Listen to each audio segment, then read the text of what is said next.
I got two questions for you right now. Who the fuck is dead? And can a dead person's secrets be kept in their grave? Bitch.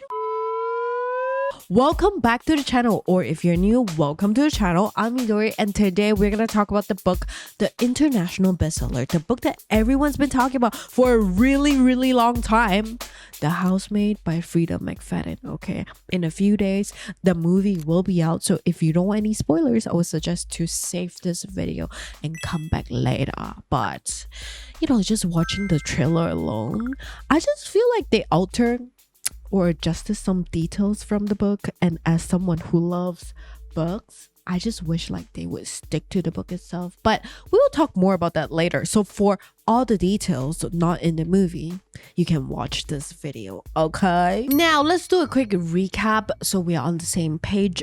First up, we have Millie, 27, just got out of prison after serving 10 years. This whole time, she got a job, and then she got fired, then she got kicked out of her apartment. Now she's sleeping in her car. She's desperate for any job. Just give me any job, even if the job gives her the creeps. It was as if God heard her and was like, girl, I know you need a job. Her phone rings. It's Nina Winchester. Nina interviewed her a few days ago, and Nina's looking to hire a housemaid, a live-in housemaid. Nina is this like very rich housewife, very rich housewife, you know, don't really do housework, right? She's too busy brunching and gossiping with her friends. Nina is also this very peculiar character. She's this almost perfect woman. She only wears white, and she has one daughter, Cece. If there's any person that Nina loves genuinely, it's her daughter, Cece.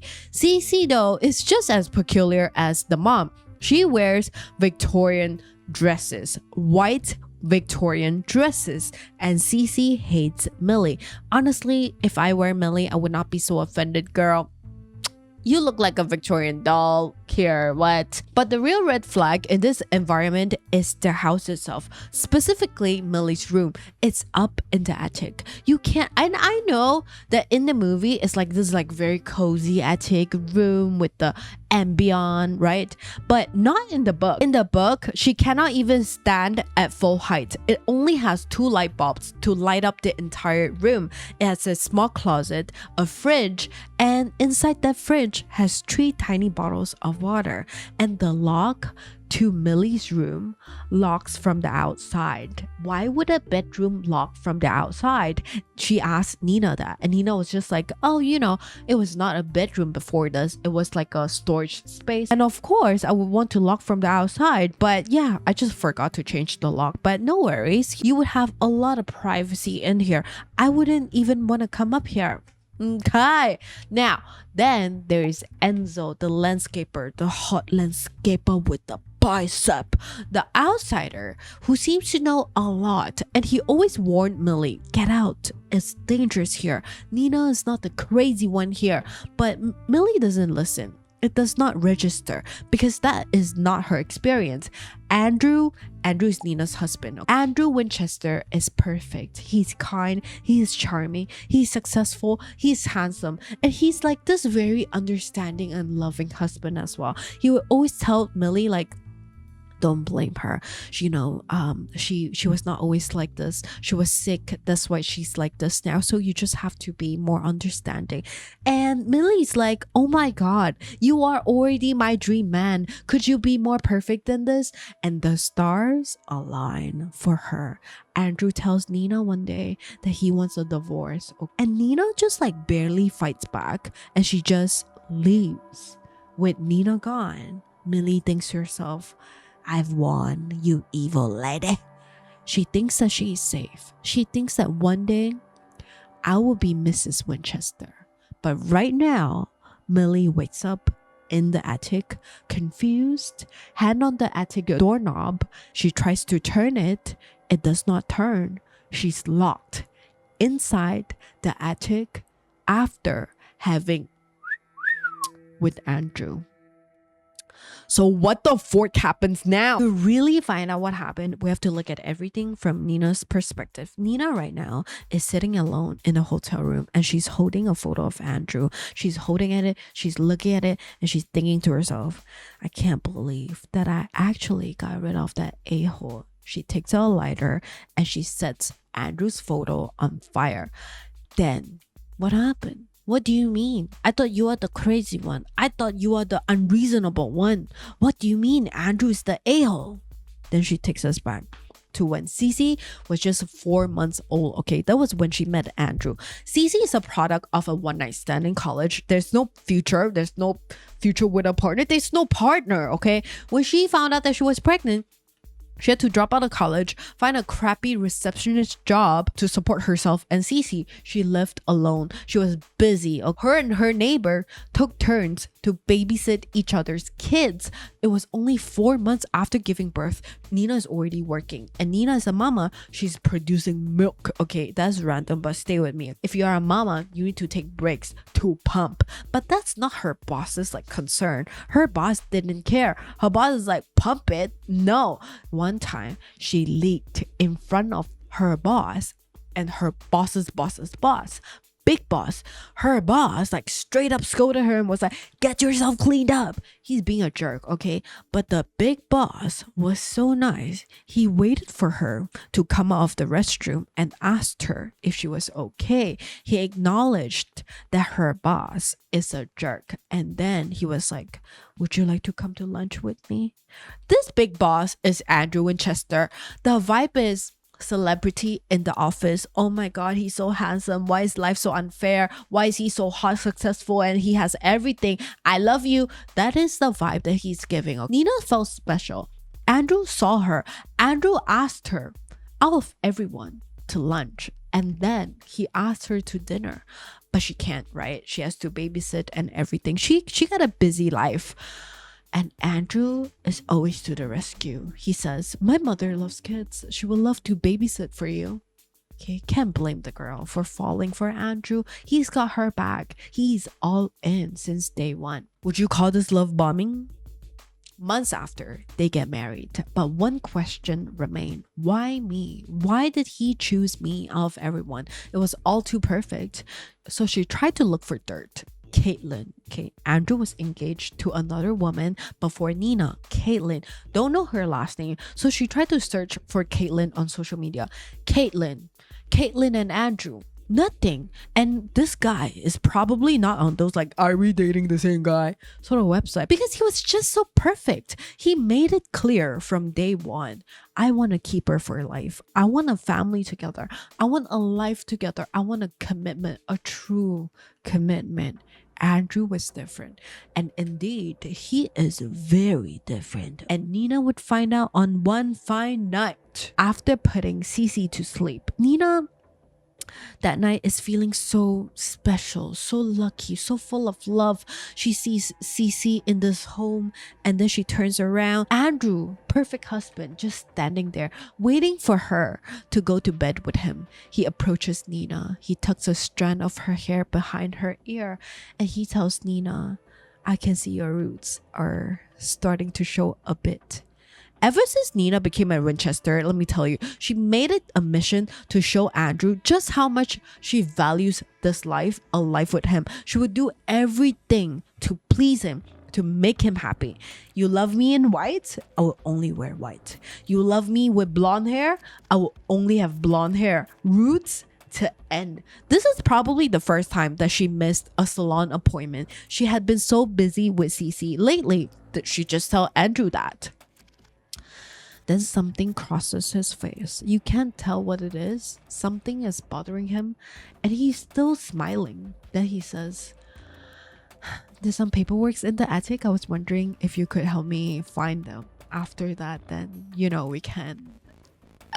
He wants to boink after, but first, paperwork. Nina has been living in this home for 4 months. And she hates the attic. It's giving creepy. It's giving haunted. She's never been inside. She doesn't want to go there. But she agrees. She follows Andrew to the attic. He opens the door. Turns on the light. The 2 light bulbs. Remember, she sees a small bed a dresser, half a dresser, and a mini fridge. Then she says, "Oh, this is a room. I thought it would just be junk and storage stuff." "Well, I store everything in the closet over there." He points to the half closet. She opens the closet and look inside. Her head is inside the closet. Nothing. There's not one piece of paper to be found. And then the door slams shut. "Andy?" She reaches for the door, turns, it does not turn. She puts her weight on it, still it does not turn. "Andy, Andy!" She keeps screaming for Andrew. No response. Maybe he just didn't realize the door was closed, so she tries pounding on the door with her fist. Still no answer. She presses her ear to the door and she hears footsteps. It's going further and further away down the stairs. She thinks to herself, maybe Andrew didn't hear me. Maybe I couldn't just call him. So she pets for her pockets for her phone, and she left her phone in the bedroom. She turns defeated and she sees the window. The window is so small. It's just slightly bigger than her hand. She walks over and she looks out the window and it oversees the backyard. Nobody can see her through this small thing. She's stuck here until Andrew realizes she's gone. She's not scared of small spaces, but this room, she's scared of this room, and this room is very small. The roof is slanted and she's starting to freak out. So she tries to push the window to get some fresh air. The window is painted shut. There's no fresh air. So she gets mad. This lock, this window, she's gotta tell Andrew that we need this fixed. Someone can be locked in here and we would not know. We need to fix this. She screams again. She pounds on the door again. 15 minutes go by. She lost her voice from screaming, wondering why Andrew has not realized that she was gone for so long. Is he dead? 30 minutes go by. Her throat hurts. Her fist hurts. She wants to cry. Where's Andrew? Then, Nina? Andy, thank God! I got locked in here. Didn't you hear me screaming? Silence. Then he says, yes, I did. Nina's confused. If you did, why didn't you just open the door? Come back and open the door. Can you just please open the door?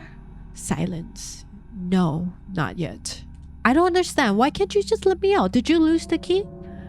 No. So let me out. I said not yet. Don't tell me what to do in my own home. You have to learn your lesson before you can be let out. The only way to learn is to see the consequences of your action. Nina is scared. This is the first time that she sees this side of Andrew. She's never seen this side of him ever since dating him, marrying him, moving in. Never. This is so unlike him. But she gathers herself and she says, Andy, you let me out of this fucking room right now. Then she kicks the door and he says, you're upset. I'll come back when you have calmed down. She screams for him not to leave, but he does. And he comes back 3 hours later. Nina locked all alone in the attic, now with splinters under her fingernail from scraping the wooden door. She's at the corner of the room where the little bed is. She's crying. She's scared for herself and Cece. Nina? She jumps off the bed, runs to the door. Andy! She has lost her voice. You should not bother screaming. Everything is soundproof below the attic, so nobody will hear you. I could be having a dinner party downstairs and they would not hear you, not a thing. I'm going to let you out, I promise, Nina. Just, you have to learn the consequences of what you have done. Nina asks him, what the fork did I do? It's her hair. And when he said it, his voice was filled with so much disgust. Your hair. I can't have my wife walking around looking like a slob with dark roots showing. Easy fix. No, there's no need for this. She says, let me out and I will fix this first thing tomorrow.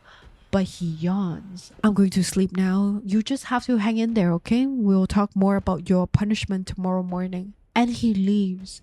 What is the worst thing that could happen when you are locked inside a room? Maybe you need to pee. There's a bucket in the corner. You could use that.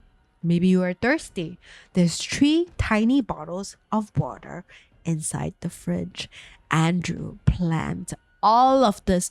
Unfortunately, Nina needs to do number 1, and she needs to drink some water. So she makes use of the bucket and she drinks some of the water. And she thinks to herself, okay, hopefully I won't have to use the bucket anymore. It's disgusting. It's like stripping all of your ego. It's disgusting, okay? But she doesn't know how long that she would be here. The next morning, Andrew says, and he does. He comes back and he asks how she is and if she found the water in the fridge. She thanks him for the water, even though it kills her. But he says, you are going to have to make it last. I can't give you any more. I will let you out, but you have to do something for me first. Nina is desperate. She's willing to do anything to get out of here and to make sure that Cece is okay. Andrew says, you need to understand that hair is a privilege. Did y'all freak out when you heard that? When I read it, I was like, what? Yo, Andrew, you need to be glad that your wife is not balding with that much bleaching. What are you talking about, girl? You need to understand that her hair is a privilege and stop making her make blonde hair. That is my response, but Andrew Winchester is dead serious. But Nina says, okay, I understand that hair is a privilege.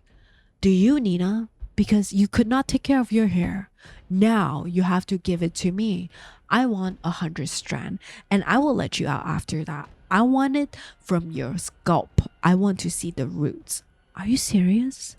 Does it sound like I'm joking? You will find envelopes in the dresser. Put your hairs in there and slide it out. If you do that, I will let you out. How long would it take you to plug 100 strand of your hair? Nina says 5 minutes. 5 minutes and I'll be done. Please wait for me and I want to be out now.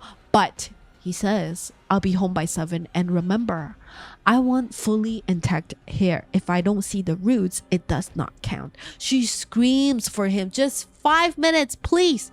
He leaves. He doesn't wait. What do you think? The first time that I read this, I felt like Andrew wants control more than anything. He wants control more than punishing her. Control over what she wears. But he frames it in a sense that I prefer you like this, you know? So it makes her feel like, oh, I would do this for him. Nina questioned why her. And I feel like she was vulnerable in a way. And he was just a predator that could smell her vulnerability from a mile away, and she must not have been just be the first, right? There's Caitlin, but it's scary to see something like that in anyone just flips. But back to the attic, back to the story. Nina's got healthy hair and it hurts when she plucks her hair one by one, but she does. By 7, he's at the door and she slides the envelope full of hair over and her head is at the door. She's defeated. This is after spending a night in the attic. She's tired. She's utterly disgusted and defeated by her husband. Okay, give me a minute. I'm checking. Oh, I see. Almost all of the strands are fine, but one of them does not have a follicle on it. Fine, then I'll just give you one more. I'm afraid not. You will have to start all over again. I'll check again tomorrow. Hopefully by then you will have 100 intact hairs for me. Else we'll just have to keep trying. He leaves again. She's begging again and again. And he comes back tomorrow morning, counts the hair, opens the door. Finally, Nina is on the floor. She has not eaten in 2 days. 3 tiny bottles of water for 2 days. Here, I brought you this. He's holding water and bagel. She's hangry, I said. She's angry, but she's hungry. And she's tired. She's weak. He apologizes. I'm sorry I had to do that, but it's the only way you will learn. go to hell. She's weak. She doesn't want to rely on Andrew to help her walk, but she wants to check on Cece, so she lets him help her. When they leave the attic, she hears Cece just singing downstairs and she feels some sort of relief. At least he didn't hurt her. He brings her to their bedroom and lays her down, and she whispers, "I hate you." But he just acts like he didn't hear it. He continues to stroke her hair and tells her, "Just get some sleep. That's all you need." And she falls asleep. When Nina wakes up, she hears running water. She's not sure how long she's been asleep. She just knows that it's afternoon. Sounds like someone is showering in the toilet. Maybe Andrew is showering in the toilet. Then she takes her phone and she sees a bunch of messages from Andrew. "Are you okay? You were acting strangely. Call me and let me know you're okay. How are you doing? How are you and Cece doing? Call me or text me." Andrew is not with them right now. If you had watched part 2, this is the defining incident that made the entire town think of Nina differently, okay? That she's crazy. This is why she went to a mental institution. Andrew framed her. He gave Cece and Nina something to eat, something bad to eat that would make them, unconscious, and made it look like Nina tried to end herself and her daughter.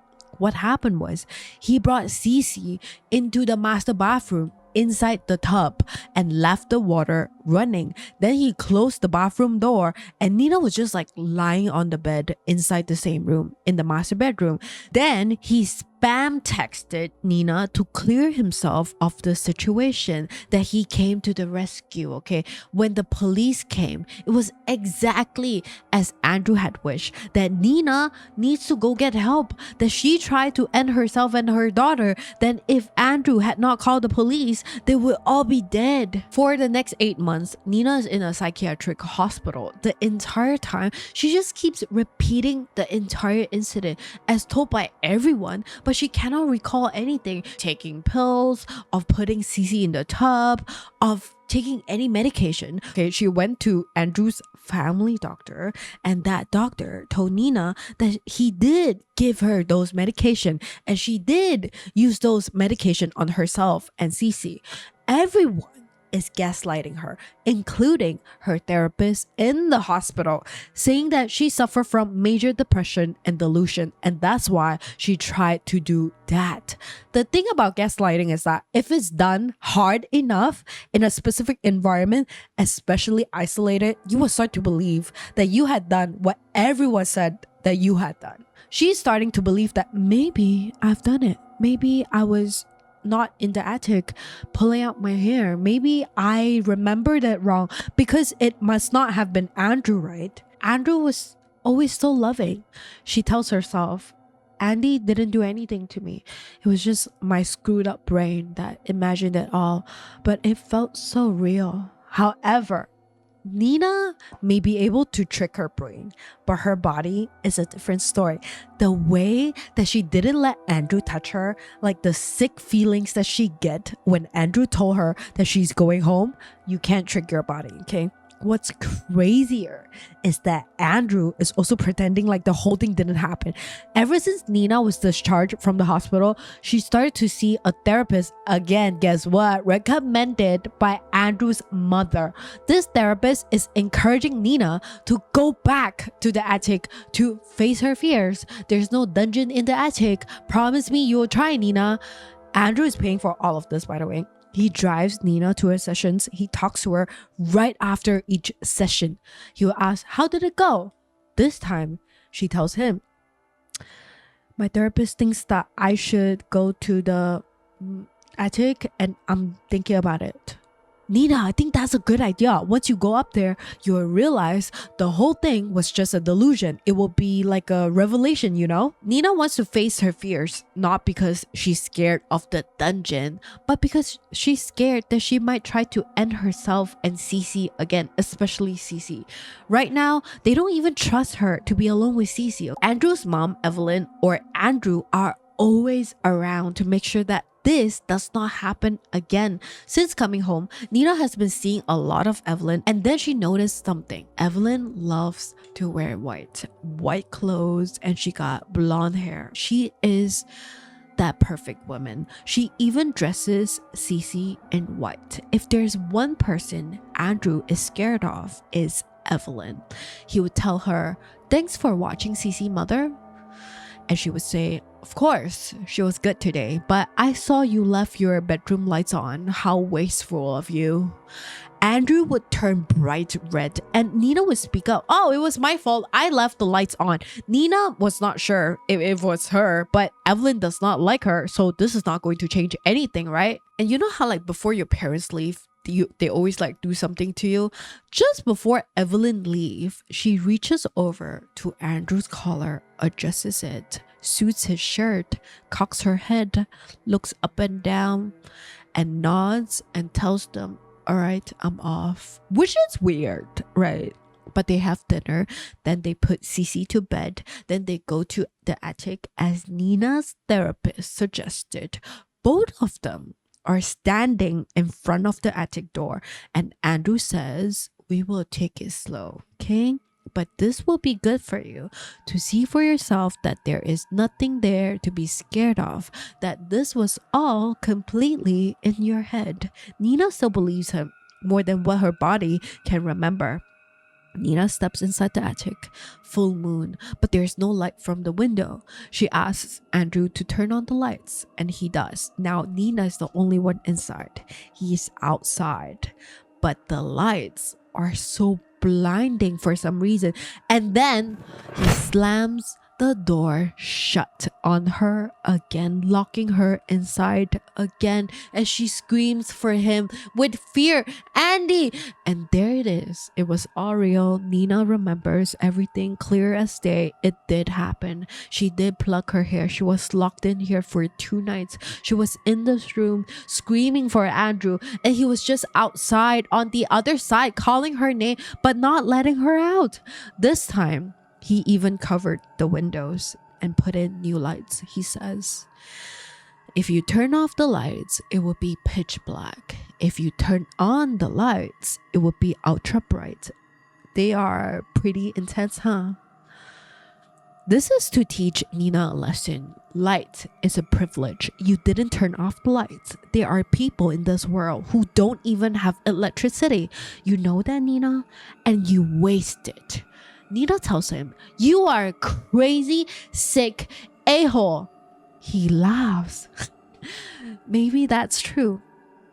But you were the loony bin for trying to end yourself and your daughter. The police saw you and you admitted it. I wanted you to know what you were dealing with. I wanted you to know what would happen if you tried to get away. If he didn't want Nina to go, he could have just said so, okay? But that was not enough. She needs to be punished, he continues. "Because I'm such a nice guy, I'm giving you 2 choices. You have the light bulb, or you can have blackness. Good night, Nina. I will see you tomorrow." Nina screams for him again, and he walks away, right? Again, what do you expect from this a-hole? Nina's situation right now is either blinding lights or pitch black. The second option cannot be good for the brain, so she pushes the dresser to align with the light bulb and she unscrews it. At least it's just 1 blinding light instead of 2. During the daytime, she would turn off the lights because sunlight still could come in through the cracks from the boarded window. The next day, Andrew comes to the door. "Nina, I'm going to let you out, but there are some ground rules, you know?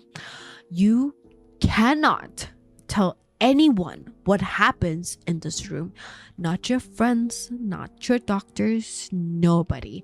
Because nobody will believe you. And if you talk about it, it's going to signal you towards having delusions again. And Cece could be in danger.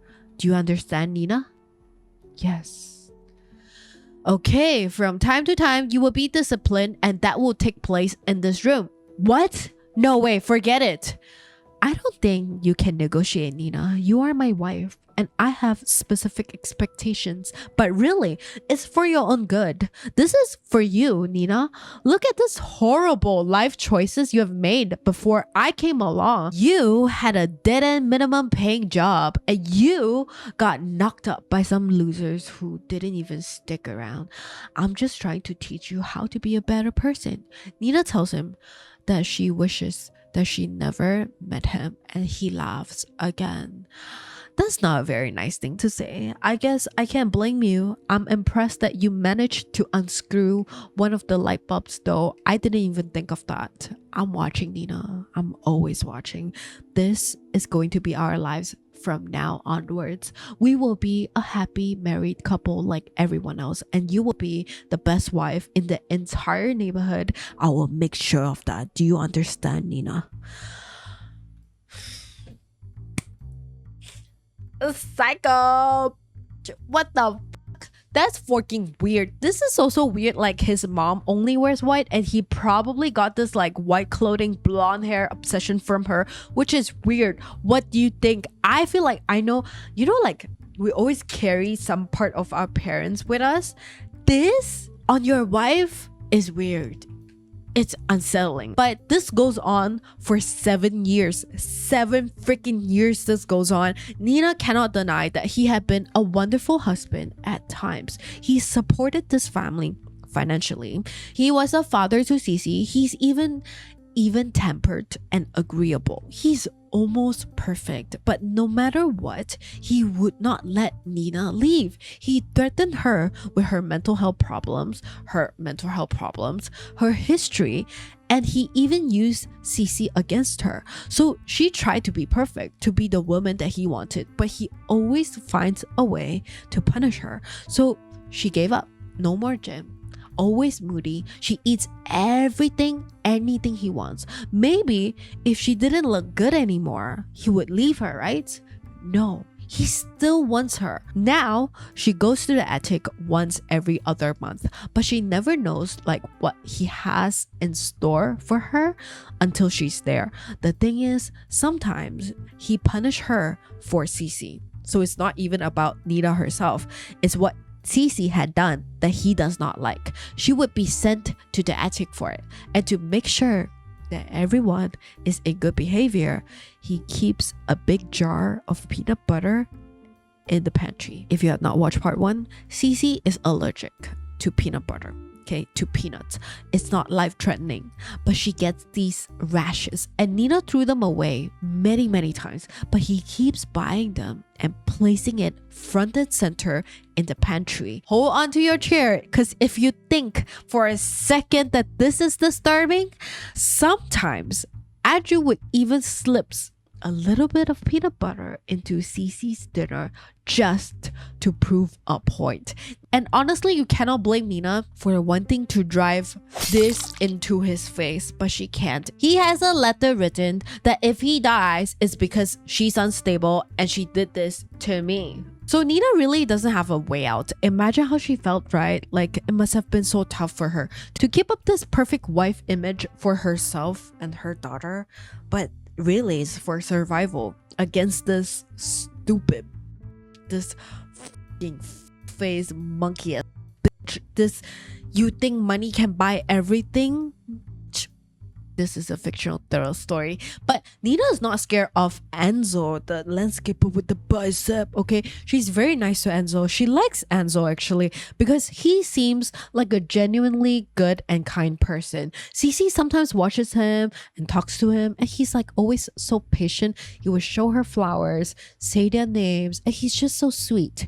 One time while watching him work his biceps, she saw Antonia tattooed on his bicep. She wanted to talk to him. Who is Antonia? Maybe to talk to him a little, but he doesn't speak English apparently. It's like a duck talking to a chicken. So the duck speaks. I hate my husband. He's a monster. He tortures me. He holds me hostage in the attic. Then he says, Senora Nina. Really, Nina should not be telling Enzo this, not even if he doesn't understand English. What if he could puzzle this and that together, right? She might have to fire him, so she just turns and leaves. And I think that this is one of the most disturbing punishments in the book. Andrew told Nina to pepper spray her eyes with her eyes open. If it's closed, it does not count. He's punishing her because the night before, she sprayed too much air freshener in the room and it irritated his eyes. She sprayed the same amount, but he always finds a way to punish her whenever he wants. So she did the punishment and her eyes are red. She's inside the attic and it looks like she has a sunburn on her face. Okay, they are puffy and the only thing keeping her from going crazy is the window. This time it's not boarded. She walks over to the window and she sees Enzo looking up at her. Oh no, what is Azim going to do? Like, let me tell you, the biceps do exactly what you think they gonna do. He runs up the stairs and he pounds on the door. Nina, I know you are inside. She wants him gone now because he cannot get involved. Nina, I'm watching. I'm always watching. Do you remember Andrew said that? She tells him, I'm fine, just go. He says, if you are fine, open the door and show me you're fine. What the fuck? Don't you see the lock is on the outside? This is why I said biceps do exactly what you think they do, okay? Enzo wants to break down the door, but Nina knows if he does, Andrew would get him deported. Okay, Nina finds comfort in that Enzo is actually a good guy and that he wants to help her. By the way, if you have watched part 1 and part 2, you will know that Enzo pretended not to speak English while he could actually speak it fluently. The only reason is not much of a motive or whatsoever. He just like he knows that he has the assets and he's very hot and he doesn't want the ladies to hit on him while he's working. That's it. So I'm just gonna tell you that right now. Anyway, with this piece of information, Enzo is actually more than capable of helping Nina. The same night she was let out and she opens up to Enzo about everything the day after. He believes her everything, like Nina's words. He doesn't think that she's crazy whatsoever because his sister was a victim of DV. Antonia was his sister and she was married to a very rich and powerful bad person like Andrew, and Enzo wanted to him after he pushed his sisters down the stairs and she never woke up, okay? But he didn't actually get to the guy. I guess they just fought and now Enzo can't go back to Italy ever because he's very powerful and Enzo would if he ever does that, okay? To be honest, Enzo is very helpful. He's the most genuine and likable character. To be honest, he's not that helpful. He's so good, like he's so kind, but he's the most psych character ever. He has connections to get Nina and Cece new passport, driver license, birth certificates, all of that. He's even willing to give Nina the money that he saved all these years, but honestly it's useless because he gives all of that to Nina and Andrew finds all of them and she gets punished for it again. So after that, Nina came up with a new plan. Her plan is to find a new replacement, a partner for Andrew.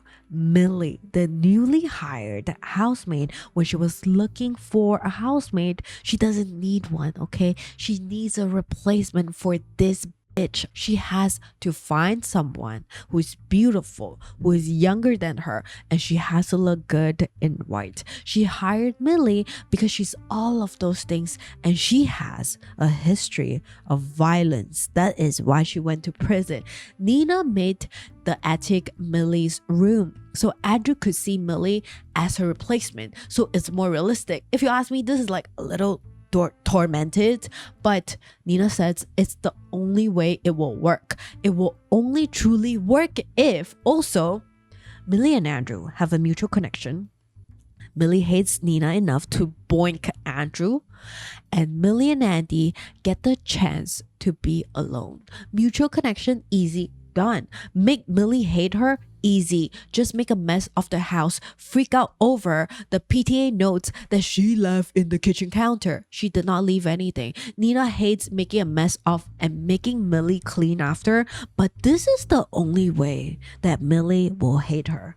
Third, letting them be alone. They get that chance time and time again. Nina would walk away, and to just really amp it up, Nina wants to cement the idea that, look at what's in front of you. This can give you a baby. Okay, she called Evelyn Winchester, Andrew's mother, to tell her she's pregnant and she should send a care package of baby stuff, onesies, toys, all of that. Of course, they're going to be white, right?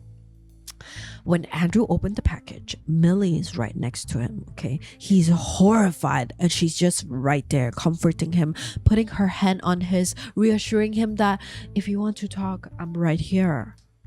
Nina could probably have a kid if she wants right now, even though she's 30 something. She can't have a kid now because she has an IUD up in her. She doesn't want to have a kid with this monster of a person.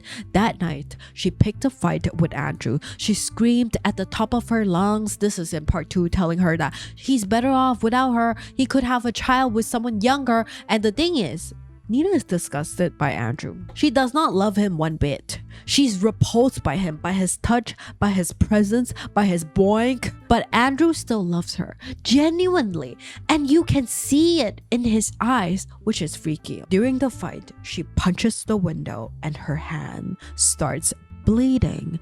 Then she opens the door to find Millie standing there. And now, Millie thinks that Nina's crazy and Andrew thinks that Nina's too old. That's perfect. Then, showdown. The Broadway show that Andrew brought Millie to, where they acted like two teenagers in love. All those times that they spent alone in that house alone before the show had brought them so close. They bonded over the flaws of Nina, and now they are ready to commit to each other. Nina has been tracking Millie's phone. The moment that she sees Millie's at the hotel, she knew that she had won. He is her problem now. Nina is finally free. Back to the hotel room, Nina is thinking of Cece. Tomorrow she'll pick her up from summer camp. She's still in summer camp right now, and they can go anywhere, not sure where, but they are free of Andrew. Nina is glad that Cece was never Andrew's daughter legally. He has no claim over her. It's Enzo. They boink. Guys, this is so random, but Enzo, when he found out that Nina is already like out of the house, he goes sees her and they boink. Okay, turns out he always liked her, but yeah. Okay, goodbye sounds for you. What the hell? Oh my God, no way. Anyway, Enzo still has one thing in mind, Millie. He doesn't feel so good about Nina leaving Millie there, but she chose Millie for a reason. With Millie's history, she will survive Andrew.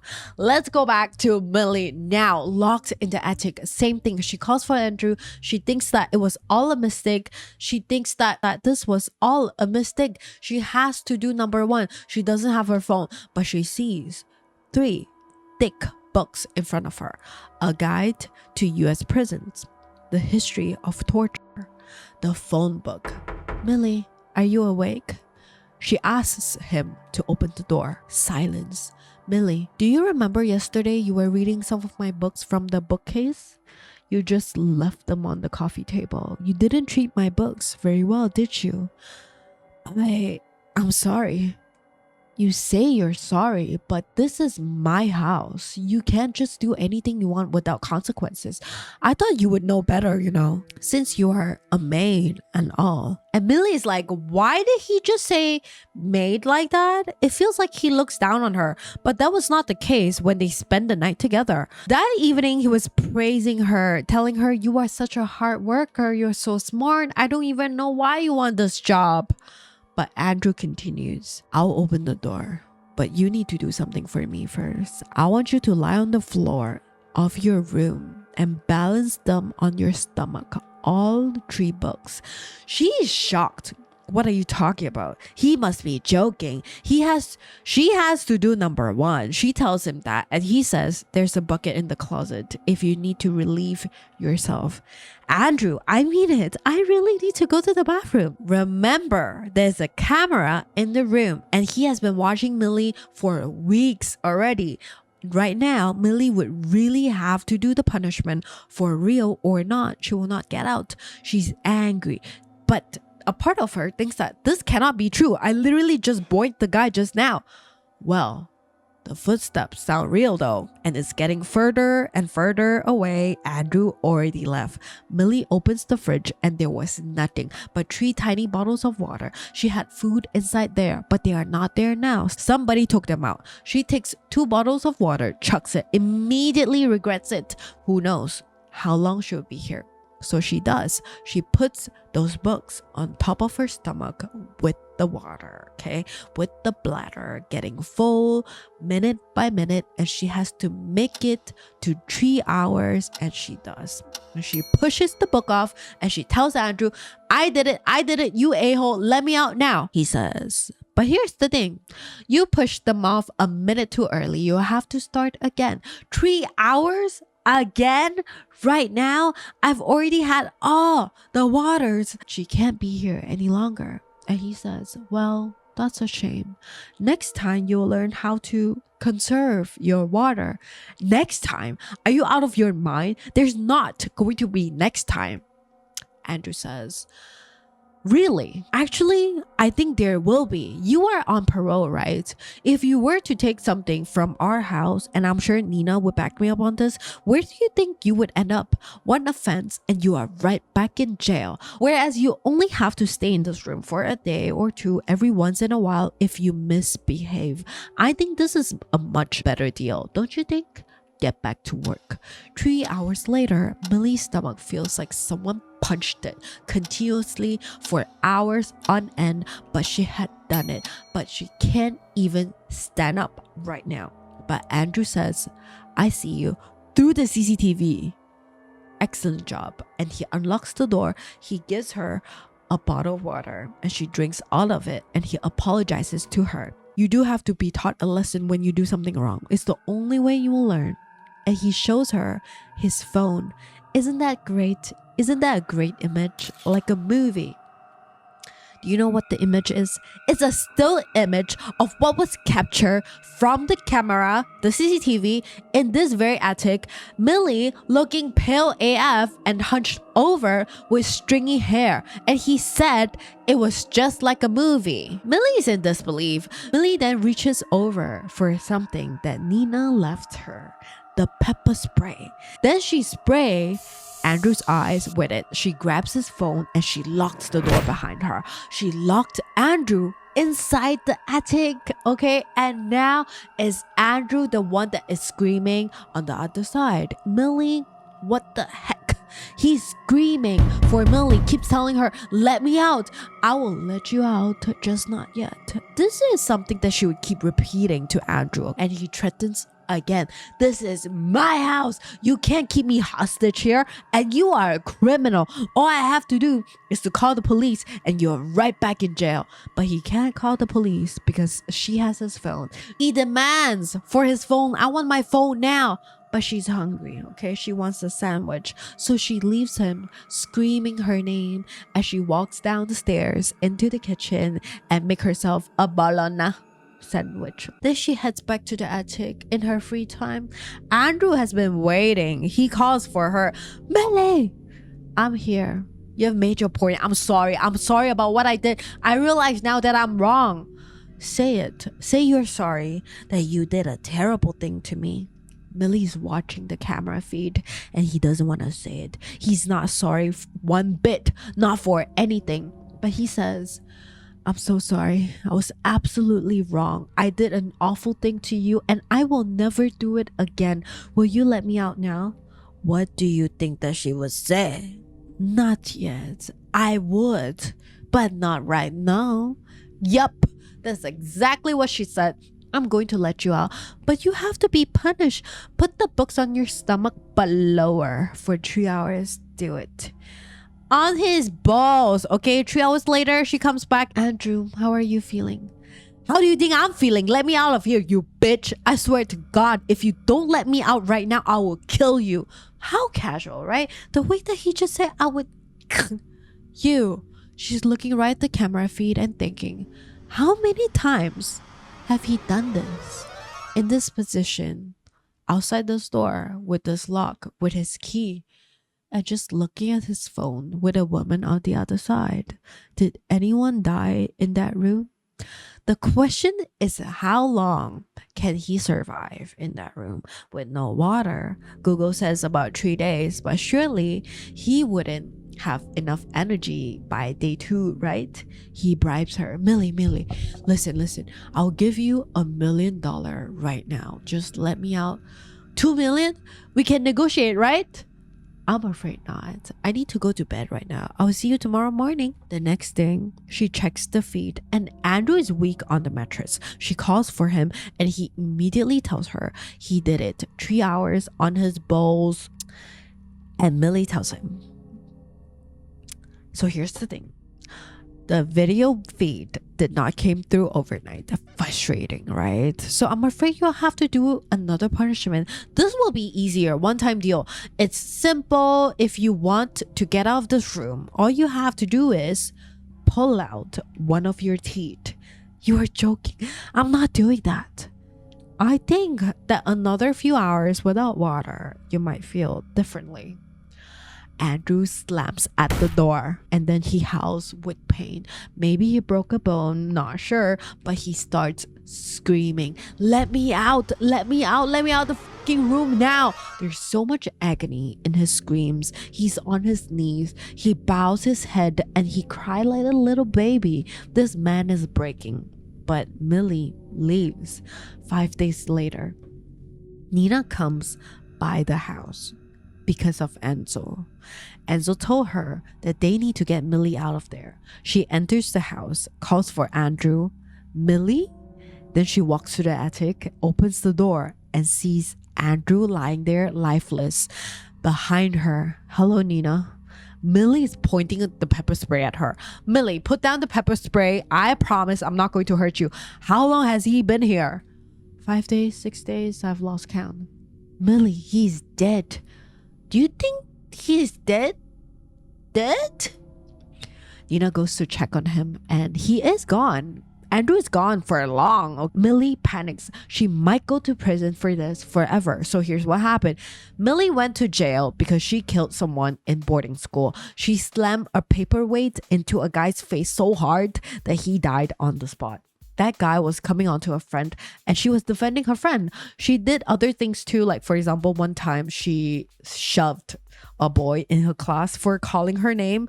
And then in middle school, she slashed her math teacher's tires. After coming out of prison, Millie punched one of her coworkers in the face. That's why she's desperate for a job, because she got fired and then got kicked out from her apartment. Okay, so Millie has a lot to lose. If she gets in trouble again with the police, she'll be right back in prison. So she starts crying. Nina tells her to leave. She will take care of it, take responsibility for all of it. You were not even here. You are going to leave, and I will tell the police I was here all week. I will say that I give you the week off. Okay, it's the only way I have a chance. You don't. I was hospitalized. Worst come to worst, I would just have to go back. So in the prologue that we did in part 1, it was Nina who was being interrogated by the police. She's the prime suspect in the story, and the dead person is Andrew. I gave her the week off. My daughter was at campus. I felt like we didn't need her. I have not seen her all week. The detective said, so you are telling me that a grown man managed to get himself locked in a room in the attic without his phone, even though the room only locks from the outside? And while he was in the room, he randomly decided to pull out 4 of his teeth? Mrs. Winchester, do you really believe your husband is the sort of man who would do something like that? Nina replies, maybe. You don't know him. Then he says, actually, that is not entirely true. Caitlin, do you remember Caitlin, Andrew's ex-fiance? is this detective's daughter. They used to date Andrew and Caitlin. When they broke up, she moved far away. She changed her name and she has not been dating ever since. Then this detective tells Nina, I've always wondered what exactly Andrew Winchester did to my daughter. So when I transfer here, out here about a year ago, I started poking around, and I thought that it was interesting that you claimed that he had you locked in the attic, but everyone said that you were crazy. Nobody could verify your story and that your story was not real. Although, truthfully, it looks like nobody did very much to try to figure out the truth. The Winchester used to have a lot of influence, especially with the cops, but not me. So Nina is free because this father, this detective, is low-key like waiting for Andrew to die to get his karma. So he tells Nina that the attic, oh, it's hazard, it's easy to get locked up there and die in there. What a shame, right? That your husband died in there, and we will just close the case with that conclusion. Isn't that just a cautionary tale, Nina? And Nina says, yes, indeed, a cautionary tale. At Andrew's wake, one last strange thing happened. Everyone's saying they're sorry. Nina can't help but feel guilty. That is her husband, okay? But there's this one person who's not guilty, who's not unhappy almost. Like that person is almost proud. This person tells Nina, I spoke to an old friend at the police station about Andy. They told me how he looked when they found him. They told me about his missing teeth. If you don't take care of your teeth, then you lose the privilege to have them. Andy knew that. He knew that was my rule. When I pulled out one of his baby teeth with pliers, I thought he understood. It's such a shame. I'm glad you stepped up and taught him a lesson. Then he adjusts Andy's collar and walks out of the funeral home. Nina's like, what the okay, like what? Y'all up together, okay. I'm losing my voice. What do you think of the story? What do you think of the story? Did you read the book or have you watched the movie already? This book to me definitely is an easy read. You can finish it in one sitting. But after reading this book like 2-3 times, I feel like I could see some loopholes. Like if there were CCTV in the attic, like how come there's no reception?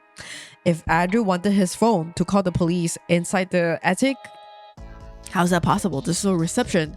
If Andrew keeps an eye on the camera, how come he didn't see that Enzo was talking to Nina? Yeah, I am very excited for the movie. They made the attic look fancy. It doesn't even look like an attic, like if you don't look at the roof. It just looks like a small room. Yeah, you let me know what you think. I really do enjoy retelling stories.